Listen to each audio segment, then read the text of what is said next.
That contract, just to be clear. Why don't you shut up? But just to be clear about Listen, video boy. No, but the contract. Yeah, just shut up, video boy. But I'm Little nobody.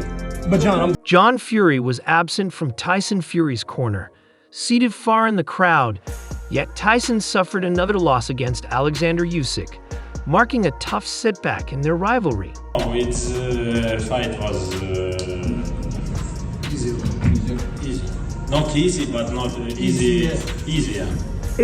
The world initially blamed John Fury for Tyson Fury's first loss to Oleksandr Usyk, but the rematch proved otherwise.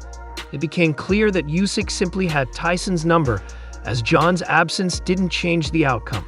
Despite being away from Tyson's corner and seated far in the crowd, the result was identical, a loss. This vindicated John Fury to some extent, yet also fueled his frustration. He had reasons to be upset, as his presence in the first fight wasn't the root cause of Tyson's defeat. Adding to the drama, John Fury's scoring of the rematch aligned with the commentators rather than the public, who overwhelmingly saw this fight as an even clearer win for Usyk than the first. The situation left John Fury caught between vindication and controversy, amplifying the post-fight tension. I thought he was dead tonight. I thought he was going to get it, if I'm honest. I swear to God, if I won it by these 3 rounds. I bossed the fight in front, put all night work. Seated in the crowd, John Fury believed the judges were unfair for the second time this year as Usyk secured a unanimous decision win over Tyson Fury. After the fight and Tyson's in-ring interview, John Fury joined the rest of the Fury team backstage, expressing frustration over the outcome and the judging decision. In the UK, what doubted my son? I said, every TV company you want sacking off. Sack them off Monday morning, so they don't know. John Fury's frustration boiled over as he loudly criticized the Saudi boxing system, calling it unfair. He ranted about the sacrifices Tyson Fury had made in preparation for this fight, only to face the same disappointing outcome. According to John, Tyson was robbed and the decision wasn't even close. His anger mirrored Tyson's own confidence, as Fury had raised his hands in victory before the judges announced the winner. However, the rest of the boxing world saw it differently. Many believed Tyson had harmed his chances by coming in too heavy, which limited his performance against a sharp and strategic Oleksandr Usyk. The contrasting narratives left the Fury camp at odds with public opinion, fueling even more post-fight controversy.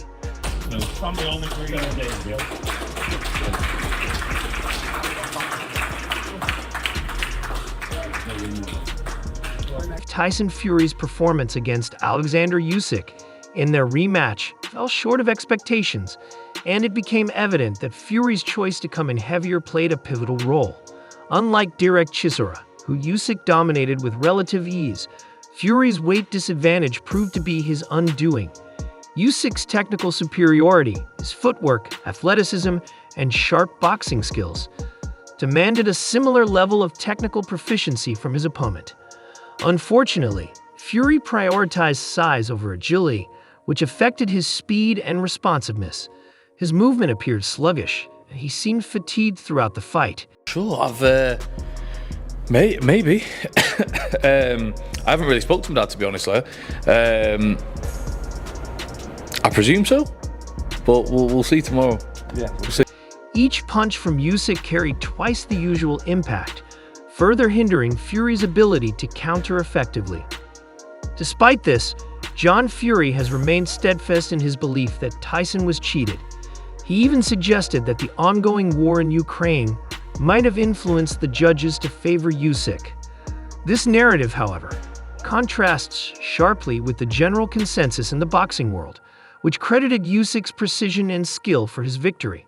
Once again, Oleksandr Usyk defeated Tyson Fury by decision, likely settling their long-running feud.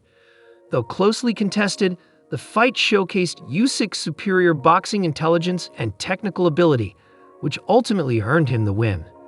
The judges scored the fight comprehensively in Usyk's favor, with Robert Robles and Patrick Moley delivering decisive tallies. Usyk retained his WBA, WBC, and WBO heavyweight titles in a bout that, while absorbing, lacked spectacular moments or dominant exchanges. Promoter Frank Warren noted afterward that many rounds were challenging to score, with no clear winner. I won both fights too. I don't know what I've got. Well, obviously I know what I had to do, knock him out to get a decision. But do you know what? It's boxing, and it happens. And still, the judges agreed that Usyk had done enough to secure the victory. The fight was held before a star-studded crowd at the Kingdom Arena in Riyadh, with notable figures such as Ron O'Sullivan, Jason Statham, Lennox Lewis, Oscar de la Hoya, Roberto Duran, and Vladimir Klitschko in attendance. The event itself was a spectacle. Fury entered the ring to Mariah Carey's All I Want for Christmas, which transitioned into the Notorious Big's Hypnotize. As Fury shadowboxed to God Save the King, a choir performed Ukraine's national anthem. Usyk, as stoic as ever, stood hand on heart, singing along in a trance-like state. The tension was palpable as the fighters faced off during the pre-fight instructions. Fury attempted to engage Usyk in conversation, but the Ukrainian remained unfazed, staring straight through him. When the fight began, Fury came out aggressively trying to establish his jab early. Usyk, however, parried effectively and countered with his signature precision. Fury attempted to follow his jabs with right hands, even swinging one toward Usyk's body, but it missed the mark in a tense opening round. In the corner, trainer Sugar Hill Stewart encouraged Fury, noting he was boxing well, but cautioning him about Usyk's counterattacks. Andy Lee added that Fury didn't need to load up on his punches as his clean right hand late in the round had visibly impacted Usyk. The second and third rounds were closely contested. Usyk's activity and movement may have given him a slight edge, though Fury's jab landed effectively at times. In the fourth, Usyk connected with a clean overhand left, while Fury occasionally switched to a southpaw stance. From his orthodox stance, however, he landed a solid right hand in the fifth round that elicited gasps from the crowd. Despite these moments, Usyk's relentless movement and busy hands kept Fury occupied, preventing him from finding a consistent rhythm. As the fight progressed, Fury's size began to work against him. Carrying more weight than in their first encounter, he struggled to match Usyk's pace. Meanwhile, Usyk continued to exploit openings with his trademark precision. By the later rounds, Fury's fatigue was evident, and his punches lacked the sharpness needed to disrupt Usyk's flow. Usyk, on the other hand, maintained his composure, outworking Fury with a combination of volume and accuracy. The fight's ending was reminiscent of their first encounter. Tyson Fury raised his hands in victory before the decision was announced, confident he had done enough. However, the judges disagreed, awarding another unanimous decision to Usyk.